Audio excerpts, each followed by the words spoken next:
नमस्कार। आप देख रहे हैं स्पेशल कवरेज न्यूज़। मैं हूं आपके साथ शिव कुमार। मेरे साथ हैं संतोष पाठक जी। स्वागत और अभिनंदन। बहुत बहुत धन्यवाद शिव जी। और स्पेशल कवरेज न्यूज के तमाम दर्शकों को बहुत नमस्कार। और राजनीति में एक अजीब तरह की हलचल शुरू हो रखी है शिव जी। पश्चिम बंगाल में क्या हो रहा है, हमारे ज्ञानेश कुमार साहब बता रहे थे कि भैया हम क्यूआर कोड लेके आएंगे। अब कहा जा रहा है कि 3 लेयर सिक्योरिटी लेके आएंगे। लेकिन नीयत खराब होती है तो कहीं ना कहीं खुलकर निकलकर सामने आ जाता है। और एक महिला पश्चिम बंगाल में, चप्पल में चलने वाली एक महिला, उन्होंने मोदी शाह के पूरे इकोसिस्टम को अकेले हिला के रखा हुआ है। और उनसे बाकी राजनीतिक दलों को भी सबक लेना चाहिए कि कैसे वो आधी रात को पहुंच जाती है, स्ट्रांग रूम में गड़बड़ी का आरोप लगाते हुए घेरती हुई नजर आती है। बाद में चुनाव आयोग कई तरह की सफाई देता हुआ नजर आता है। और सिर्फ सफाई नहीं देता, वो फिर हमें ये भी बताया जाता है कि भैया 3 लेयर की सिक्योरिटी है, उसमें ये सब नामुमकिन है। ये तमाम घोल मट्ठा की जा रही होती है। और पश्चिम बंगाल में अलग अलग जगह पर शिफ्ट, सिलीगुड़ी में बैठक हुई है, शायद कोलकाता में भी बैठक हो गई होगी या होने वाली होगी। अलग अलग जगहों पर भारतीय जनता पार्टी बैठकें कर रही हैं।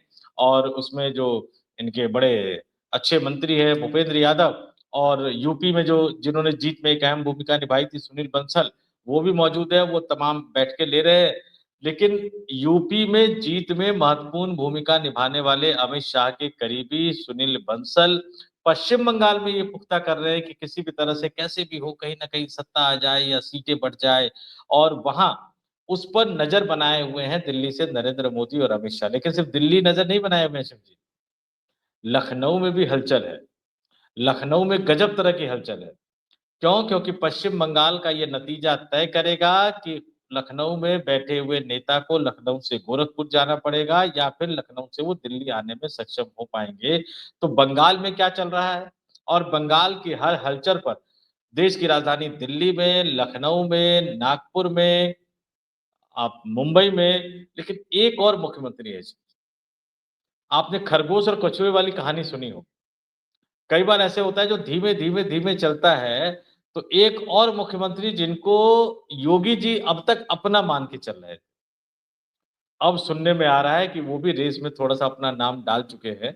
और उन्होंने भी कह दिया है कि अगर कृपा ही करनी हो और यसमैन को ही कहीं लेके आना हो तो मुझे भी अपनी लिस्ट में डाल लीजिए। आप उधर नॉर्थ ईस्ट में क्यों जा रहे हो यसमैन ढूंढने के लिए? ये बगल में एक यसमैन में बैठा हुआ हूं ना। तो ये बड़ी कहानी, और एक एक करके दर्शकों के सामने तमाम बातें रखेंगे और तमाम मुख्यमंत्रियों का भी खुलासा करेंगे, खासतौर से एक उस मुख्यमंत्री का जिनके बारे में कोई सोच भी नहीं सकता था कि वो भी योगी जी के साथ गच्चा कर देंगे। जी शिव जी। दरअसल कुर्सी का खेल बड़ा खतरनाक होता है। कुर्सी कोई छोड़ना नहीं चाहता है।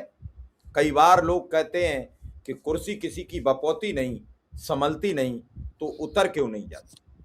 लेकिन लोग संभले या ना संभले, लोग छोड़ना नहीं चाहते। लोग ये चाहते हैं कि जिस कुर्सी पर मैं बैठा हूं उससे बड़ी कुर्सी पर मैं काबिज कैसे हो जाऊं। इसके लिए एन केन प्रकारेण सारे काम किए जाते हैं। अभी आपने देखा 5 राज्यों में चुनाव हुआ। अब केरल में भी योगी आदित्यनाथ की बहुत डिमांड नहीं रही, तमिलनाडु में भी योगी आदित्यनाथ की बहुत डिमांड नहीं रही, पंडुचेरी में भी बहुत डिमांड नहीं रही, असम में भी बहुत डिमांड नहीं रही। अब बचा बंगाल, यानी 4 राज्यों में बहुत कुछ कमाल नहीं था। हालांकि चारों राज्यों में प्रधानमंत्री और गृह मंत्री ने लगातार सभाएं की। अब जब बंगाल का चुनाव आया तो फिर डिमांड बढ़ी। डिमांड बढ़ी तो पहले चरण से ज्यादा दूसरे चरण पर उन्हें फोकस कराया गया। खूब जमकर प्रचार प्रसार हुआ, रोड शो हुए। खूब जमकर कहा गया कि सरकार अगर भाजपा की आई तो मौलवी तक झाड़ू लगाते नजर आएंगे। मुझे लगता है कि ये एक हवाबाजी थी। मौलवी तो उत्तर प्रदेश में भी झाड़ू लगाते नजर नहीं आ रहे, जहां वो खुद मुख्यमंत्री हैं। उनके राज्य में भी कई जिले ऐसे हैं, कई विधानसभा सीटें ऐसी हैं जो मुस्लिम बाहुल्य हैं। लेकिन इस सब के बावजूद सबसे ज्यादा अगर ममता की जीत होती है तो उत्तर प्रदेश के मुख्यमंत्री की टीम पूरी इस तैयारी पे लगी हुई है कि जहां जहां योगी आदित्यनाथ ने प्रचार किया है वहां के परिणाम कैसे आते हैं, उसको प्रमोट कैसे किया जाए। उधर दिल्ली वाले ये इस जुगाड़ में हैं कि इसका उल्टा ना हो जाए, तो जो मोदी चाहते हैं कि शाह प्रधानमंत्री पद के दावेदार बने रहे, तो धीरे धीरे दावेदारी वो कमजोर पड़ती है। इधर अगर बंगाल में बीजेपी इतने पर भी हार जाती है तो फिर आरएसएस समझ लेगी कि अब मोदी का उम्र का तकाजा आ गया है, अब मोदी मेंटेन नहीं कर पा रहे हैं, और ये देश अब जो शिकंजा कसने का, एक अहंकार फैलाने का और एक दंभ, एक गुंडई वाली प्रवृत्ति जिसे कहते हैं, वो अब इस देश की जनता स्वीकार करने को राजी नहीं है। तो ये गुजरात लॉबी कमजोर हो जाएगी, और इस गुजरात लॉबी और उत्तर प्रदेश लॉबी में जमकर द्वंद्व युद्ध चल रहा है। और ऐसा नहीं है कि आज चल गया हो, वर्षों से ये द्वंद्व युद्ध चलता चला आ रहा है, लगातार खबरें आती हैं। फिर उसके बाद कल जब वो हाईवे का उद्घाटन कर रहे थे तो प्रधानमंत्री मोदी और मुख्यमंत्री योगी आदित्यनाथ आपस में गुफ्तगू कर रहे थे, वो वीडियो सोशल मीडिया पर बड़ी तेजी से वायरल कराया गया। पूरा ट्रेप है। उत्तर प्रदेश के अधिकारी उन्हें एक गुजरात के मुख्यमंत्री नरेंद्र मोदी वाली छवि में उतारना चाहते हैं। प्रदेश में किसी की चलेगी नहीं, किसी से कोई बातचीत नहीं होगी, जो कहेंगे वही सही। तो इस सब चीज को देखते हुए बंगाल की हार जीती पे सबसे ज्यादा अगर बेचैनी कहीं दिख रही है तो वो लखनऊ में दिख रही है और दिल्ली में दिख रही है। एग्जिट पोल आने के बाद दोनों दल खामोश हैं। ममता तो कह रही है कि हम सरकार बना लें, लेकिन भाजपा के बड़े नेता, छुटभैया नेता, सांसद, एमपी, मंत्री सब मैदान में आ गए, लेकिन बड़े स्तर का कोई नेता इस बात पर नहीं आया कि हम सरकार बनाने जा रहे हैं, क्योंकि उन्होंने कई एग्जिट पोल्स के हस्र देखे हैं। संतोष जी, इस मामले को आप कैसे देख रहे हैं कि दिल्ली से ज्यादा लखनऊ क्यों भयभीत है? हम थोड़ा दर्शकों को समझाने का प्रयास कर रहे हैं। देखिए शिव जी, आपने एग्जिट पोल का जिक्र किया, बस एक संदर्भ में बता देना चाहूंगा। राष्ट्रीय जनता दल के बुरे समय में भी लालू यादव का साथ न छोड़ने वाले और इस देश को मनरेगा जैसी योजना देकर जाने वाले रघुवंश प्रसाद सिंह एक बार चुनाव लड़ रहे थे लोकसभा का। मैं पटना था किसी काम से, उनके आवास पर मिलने गया तो उन्होंने बड़े भरोसे से कहा, मैंने कहा बाबा कुछ गड़बड़ लग रहा है मामला इस बार। तो उन्होंने कहा नहीं नहीं नहीं, ये सर्वे है और इसने एग्जिट पोल में तो दिखाया है कि मैं जीत रहा हूँ। हाँ, थोड़ा सा ये है कि मार्जिन कम है लेकिन मैं जीत रहा हूँ। मैंने कहा ठीक है। एक वो दौर था जब नेता एग्जिट पोल पर इस तरह से भरोसा करते थे कि छोटे छोटे आंकड़े लेकर बैठे रहते थे कि नहीं इतने परसेंट ये, इतने परसेंट वो, तो मैं जीत रहा हूं। अब हमें ये आंकड़ा बताया जा रहा है कई एजेंसियों द्वारा कि पश्चिम बंगाल में 8%, 8 से 10% मुसलमानों ने भारतीय जनता पार्टी को वोट दिया। ये बताया जा रहा है हमें, एग्जिट पोल जो करने वाली एजेंसियां हैं। अब मेरे दिमाग में बड़ा सा सवाल ये खड़ा हो रहा है। हाँ, एक बात मैं बताऊं आपसे, जब इन्होंने 3 तलाक वाला बिल जो खत्म किया था तो मैं उस समय उत्तर प्रदेश में ही था, समाचार प्लस के लिए कई कार्यक्रम कवर कर रहा था। अमरोहा गया शिव जी, संभल गया, मुरादाबाद गया, बरेली गया, रामपुर गया, उस पूरे जोन में निकलते हुए चला गया। इसमें से एक जिले का मामला, अगर मैं जिला बता दूंगा तो दर्शक समझ जाएंगे, इसलिए मैं जिला भी नहीं बताऊंगा। समाजवादी पार्टी के कद्दावर मुस्लिम नेता से, उनके घर पे बैठा हुआ था मैं, उनकी पत्नी निकलकर सामने आई और बातों बातों में हुआ कि भाई मुसलमान वोट करते कि नहीं करते। तो समाजवादी पार्टी के उन कद्दावर मुस्लिम नेता की पत्नी ने कहा कि इस बार तो मैं बीजेपी को वोट दूंगी। मैंने कहा बीजेपी को क्यों? तो उन्होंने कहा कि 3 तलाक खत्म कर दिया। लेकिन उसके बाद मैं तमाम जिलों में जाके पूछता रहा, बहुत कम लोग निकलकर सामने आए कि वो बीजेपी को वोट देंगे। तो यहाँ पश्चिम बंगाल में हमें बताया जा रहा है कि 8 से 10% अगर बीजेपी को वोट चला गया है मुसलमानों का, तो फिर इसमें मैं क्या कहूं। लेकिन ये अपने आप में कलई खोलता हुआ नजर आता है। अब योगी क्यों भयभीत है? पश्चिम बंगाल में उनका इस्तेमाल बिल्कुल आखिरी दौर में किया गया। अब दिक्कत है कि उनकी टीम वो डेटा लेके बैठी होगी, अगर उस तरह का नतीजा आएगा कि इतने इलाकों में योगी जी ने सभा की और इतने इलाकों में जीत दिलाई। लेकिन अब वो बहुमत वाला इलाका तो बचा नहीं, उतनी रैलियां तो करवाई नहीं गई योगी आदित्यनाथ से, उससे ज्यादा तो हेमंता बिस्वा शर्मा ने की है। तो रैली किसने लगाई, कैसे लगाई? इसलिए कहते हैं कि राजनीति में कभी किसी को विरोधी नहीं तैयार करना चाहिए। सुनील बंसल जब तक उत्तर प्रदेश के प्रभारी रहे, सत्ता यूपी में सुनील बंसल लेकर आए थे योगी आदित्यनाथ, और उनकी ऐसी टस्सल चली, फाइनली उनको प्रमोट ही एक तरह से कर दिया गया कि बाकी राज्यों की जिम्मेदारी देकर। उड़ीसा में उन्होंने अपना कामयाबी दिखाई, उन्होंने सुनील बंसल ने। तो उन तमाम चीजों के बीच अब किस तरह से कम रैलियां हुई, योगी आदित्यनाथ का कम इस्तेमाल किया गया। अब इसमें 3-4 चीजें संदर्भ में, अमित शाह का पूरा जो ग्रुप है, हेमंता बिश्व शर्मा की ज्यादा से ज्यादा रैलियां इसलिए करवाई क्योंकि असम के साथ अगर पश्चिम बंगाल भी जीत जाए और उसमें हेमंता बिश्व शर्मा की भूमिका होगी तो योगी के रास्ते की सबसे बड़ी रुकावट हेमंता बिश्व शर्मा बनेंगे, यानी भारतीय जनता पार्टी के अंदर प्रधानमंत्री पद के दावेदारों में वो सबसे आगे बढ़ जाएंगे। अमित शाह इस रेस में अपने आप को मानकर नहीं चल रहे हैं, मैं सीधे सीधे बता दूं, तो वो सबसे आगे बढ़ जाएंगे। वहीं योगी आदित्यनाथ का कैंप है, उनको लगता है कि अगर ऐसा हुआ, यानी वाकई पश्चिम बंगाल भी जीत गए, असम भी जीत गए, तो फिर योगी आदित्यनाथ को ये दबाने की कोशिश करेंगे और योगी आदित्यनाथ को यूपी तक सीमित रखने की कोशिश करेंगे और इसको भी सुनिश्चित करेंगे कि 2027 में भारतीय जनता पार्टी जो है वो उत्तर प्रदेश में मुख्यमंत्री का चुनाव ना जीत पाए। इसलिए योगी आदित्यनाथ की नजरें इन नतीजों पर बनी हुई है क्योंकि इन पांचों राज्यों, 4 राज्य और 1 यूनियन टेरिटरी में भारतीय जनता पार्टी की हार ये मोदी शाह की जोड़ी की हार मानी जाएगी। असम की हार मोदी शाह और शाह के लाडले हेमंता बिश्व शर्मा की हार मानी जाएगी। पश्चिम बंगाल की हार मोदी शाह और उनके तमाम लाडलों की हार मानी जाएगी और अगर ये जीत जाते हैं तो वो योगी आदित्यनाथ भारतीय जनता पार्टी की अंदरूनी राजनीति में थोड़े से कमजोर होते नजर आएंगे और इसलिए उत्तर प्रदेश में खलबली मची हुई है। लखनऊ में एक तरह से चिंता बढ़ गई है और दिल्ली से ज्यादा मुझे लगता है लखनऊ वाले इंतजार कर रहे हैं कि भैया क्या नतीजा आएगा, और लोगों से पूछ भी रहे हैं, सर्वे एजेंसियों से भी संपर्क साधा जा रहा है कि क्या एग्जिट पोल जो बता रहे हैं वो सही है। लेकिन जब हम इन तमाम चीजों की बात करते हैं तो फिर हमें एक राष्ट्रीय चैनल ध्यान में आता है शिव जी, सोशल मीडिया पे गजब हो रखा है कि उसने अपने ही बांग्ला चैनल द्वारा किए गए एग्जिट पोल के नंबर को अपने राष्ट्रीय चैनल पर उन्होंने नहीं दिखाया, हिंदी चैनल पर नहीं दिखाया है। बड़े क्रांतिकारी संपादक वहां पे बैठते हैं, हालांकि उनके साथ जो पैनलिस्ट बैठते हैं उसमें मुझे कभी कभी लगता है कि खास जाति के लोग होते हैं, लेकिन ठीक है, वो उनकी अपनी इच्छा है। लेकिन इस बीच मैंने एक चीज और बताई थी शिव जी, कछुआ और खरगोश की कहानी। ये तो बीजेपी में ट्रेंड हो गया है कि नेताओं के खिलाफ एफआईआर कर दो, सवाल उठाने वालों के खिलाफ एफआईआर कर दो, पत्रकारों के खिलाफ एफआईआर कर दो। लेकिन इस रेस में आपको पता है सबसे आगे कौन निकल गया है? शुरुआत तो कई सारे मुख्यमंत्रियों ने किया था।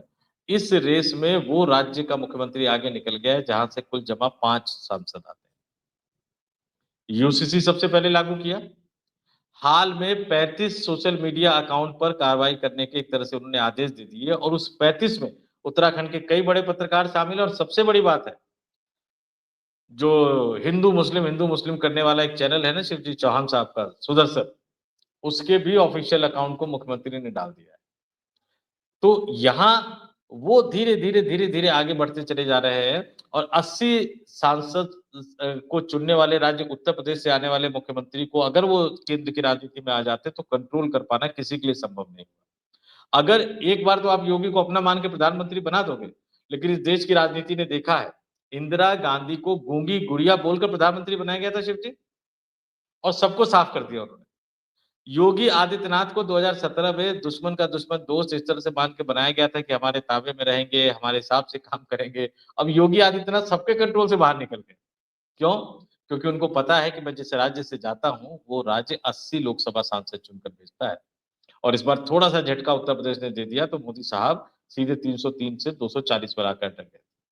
ये तमाम चीजें हैं और इसलिए बीजेपी की हलचल अलग तरह से बढ़ती जा रही है। 1 मई तो हो गया शिव जी, हम लोग जब बात कर रहे हैं आप समझ लीजिए 7 बजे के लगभग का समय है, 1 मई की तारीख हो गई है और 2 24 घंटे, 3 24 घंटे, 48 घंटे और अगले दिन 7 बजे तक आप मान लीजिए तो 48 12 60 घंटे हो गए और उसके बाद आप 12 1 बजे तक मान लीजिए कि सब कुछ निकल के सामने आ जाएगा। तो 65 66 घंटे में सब कुछ निकल कर सामने आ जाएगा। लेकिन इस 65-66 घंटों में दिल्ली वालों की धड़कनें भी बढ़ी हुई है, लखनऊ वालों की धड़कनें भी बढ़ी हुई है और एक और व्यक्ति की धड़कन बढ़ी हुई है, आप इग्नोर नहीं कर सकते हो, ज्ञानेश कुमार की भी धड़कन बढ़ी हुई है। जो टास्क दिया गया अगर वो टास्क कंप्लीट नहीं होगा तो फिर क्या? नहीं, अभी तो ज्ञानेश कुमार ने 15 बूथों पर पुनर्मतदान का ऐलान कर दिया है। जो कल तक दुहाई दे रहे थे कि बहुत शांतिपूर्ण मतदान हुआ, किसी भी चरण में कोई पुनर्मतदान नहीं हुआ, हिंसा नहीं हुई, तो आखिर ये क्या हुआ? तो 15 विधानसभा सीटों पर पुनर्मतदान होगा और पुनर्मतदान के साथ फिर एक मेरा सवाल है कि योगी जी आखिर मोदी और शाह से इतने भयभीत क्यों हैं? उन्हें क्या लगता है भाई, मोदी जी की उम्र आ रही है, लेकिन मोदी जी ने यह कह दिया कि मैं 25 वर्ष और खेलूंगा, तो योगी जी घबरा रहे हैं कि मैं 50 के करीब आ गया, 25-75 वर्ष के बाद अगर मैं प्रधानमंत्री पद का दावेदार तो रहूंगा नहीं, 25 वर्ष अगर प्रधानमंत्री खेलते रहे। तो क्या इन सब चीजों को संतोष जी आप देख रहे हैं कि ये कुर्सी की जंग अब बहुत तेजी से आगे बढ़ेगी, या फिर तीसरी बार मुख्यमंत्री योगी आदित्यनाथ ही रहेंगे उत्तर प्रदेश में? देखिए शिव जी, आप पूरे संदर्भों को समझिए। उत्तर प्रदेश संगठन प्रदेश अध्यक्ष बन गया, मैं तो कहता हूं कि दूल्हा बन गया, लेकिन बाराती अभी तक तय नहीं हो पाए। और कितने महीने हो गए हैं? यहाँ तो घर वाले जब लड़के का रिश्ता करते हैं तो रिश्ता करने से पहले तय कर लेते हैं कि यार 50 ले जाएंगे बाराती की, 100 ले जाएंगे कि 150 ले जाएंगे कि 200 ले जाएंगे, ऐसा ही होता है। यहाँ तो दूल्हा बना दिया है, वो बेचारे अपने बारातियों की लिस्ट लेके लखनऊ से दिल्ली दौड़ते रहते हैं, लेकिन उनकी बारातियों की लिस्ट पे Yogi ji full and final मुहर नहीं लगा रहे। अच्छा, योगी जी की भी एक टीम है, वो मंत्रिमंडल का फेरबदल होना है, उस पर कोई मुहर नहीं लग पा रही है। तो सब कुछ ऐसे ही चलता हुआ नजर आ रहा है। और इतना ही नहीं, आप ये समझिए कि उत्तर प्रदेश के शासन प्रशासन में भी कई तरह के सवाल उठ रहे हैं, और इतने ये आपस में लड़ाई में व्यस्त है कि अपने ही पूर्व मंत्री को देखने जाना भूल जाते हैं। वो तो भला हो अखिलेश यादव का, वो मंत्री कह रही होंगी पूर्व मंत्री के अखिलेश यादव आ गए, भला है, उनको थैंक यू कह रही होंगी कि अखिलेश यादव आए तो अपने परिवार के लोग देख रहे हैं। ये तनाव होता है, क्योंकि आप 24 घंटे लड़ रहे हैं, सातों दिन लड़ रहे हैं, उसकी कुर्सी छीननी है, इसकी कुर्सी छीननी है, अपनी कुर्सी बचानी है।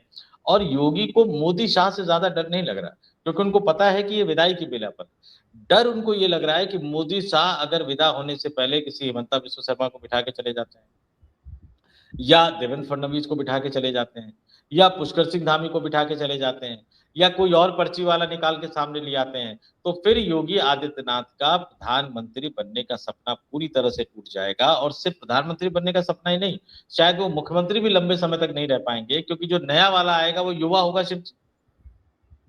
तो वो भी जिस तरह से इन्होंने किया उस तरह से वो भी करेगा कि तमाम राज्यों के मुख्यमंत्री जो अपने आप को बॉस समझ रहे हैं, उन सबको उठा के दिल्ली ले, सबको मंत्री बनाऊंगा मैं, किसी को गृह, किसी को रक्षा, किसी को वित्त, किसी को संचार, किसी को रेलवे, तमाम चीजें मैं तय करूंगा। तो अगर उनमें से कोई आकर मोदी और शाह की जोड़ी ने बिठा दिया, तो योगी आदित्यनाथ हमेशा हमेशा के लिए भारतीय जनता पार्टी में दूसरे, तीसरे, चौथे नंबर पर खिसक जाएंगे, पहले नंबर पर कभी नहीं आ पाएंगे।